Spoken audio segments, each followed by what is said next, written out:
এবার দেখাবো জাল সার্টিফিকেটের পর্দাফাঁস। সরকারি হাসপাতালে জাল বার্থ সার্টিফিকেট। জলপাইগুড়ি সদর হাসপাতালে বার্থ সার্টিফিকেট জালিয়াতি। কোচবিহারের হলদিবাড়িতে অভিযান পুলিশের। হলদিবাড়ি থেকে পুলিশের জালে দুজন। সরাসরি চলে যাব, আমার সঙ্গে আমার প্রতিনিধি শান্তনু রয়েছে, কথা বলবো শান্তনুর সঙ্গে। শান্তনু, যে দুজনকে গ্রেফতার করা হলো তারা কি সরকারি হাসপাতালেই কর্মচারী, কি জানা যাচ্ছে? এবং একটা সরকারি হাসপাতালে এভাবে জাল বার্থ সার্টিফিকেট কতদিন ধরে চলছিল?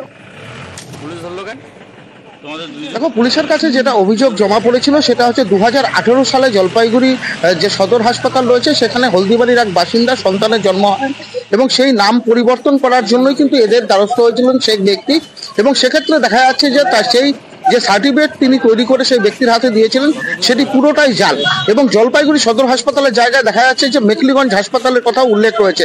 অর্থাৎ পুলিশের কাছে অভিযোগ দায়ের হওয়ার পর পুলিশ দুটো অভিযোগ একই সঙ্গে খতিয়ে দেখছেন। এক হচ্ছে মেখলিগঞ্জের যোগসূত্র, সেই সঙ্গে জলপাইগুড়ি সদর হাসপাতালের যোগসূত্র। সেই কারণে কিন্তু ধৃতদেরকে গ্রেপ্তার করার পর আদালতের মাধ্যমে 3 দিনের রিমান্ডে নিয়েছে পুলিশ। যেটা মনে করছে যে হাসপাতালের সঙ্গে এদের সরাসরি কোনো একটি চক্রের সঙ্গে এদের সরাসরি যোগাযোগ রয়েছে, কারণ এরা দুজনেই কিন্তু হলদিবাড়ির বাসিন্দা এবং এরা দীর্ঘদিন ধরে সার্টিফিকেটের কারবার করছিল এবং জাল শংসাপত্র তৈরি করছিল বলে পুলিশের কাছে অভিযোগ। অর্থাৎ মেখলিগঞ্জ অর্থাৎ কোচবিহারের হাসপাতাল এবং জলপাইগুড়ি সদর হাসপাতালের সঙ্গে এদের লিঙ্ক থাকতে পারে বলে মনে করছে পুলিশ। সেই কারণে পুলিশ এদের জিজ্ঞাসাবাদের জন্যই কিন্তু 3 দিনের রিমান্ডে নিয়েছে এবং এদেরকে জিজ্ঞাসাবাদ করে হাসপাতালের কোন অংশের বা কোন কর্মীদের সঙ্গে এদের যোগাযোগ রয়েছে সেই তথ্য জানার চেষ্টা করছে পুলিশ। অর্থাৎ সমস্ত বিষয় খতিয়ে দেখছে পুলিশ। ধন্যবাদ শান্তনু।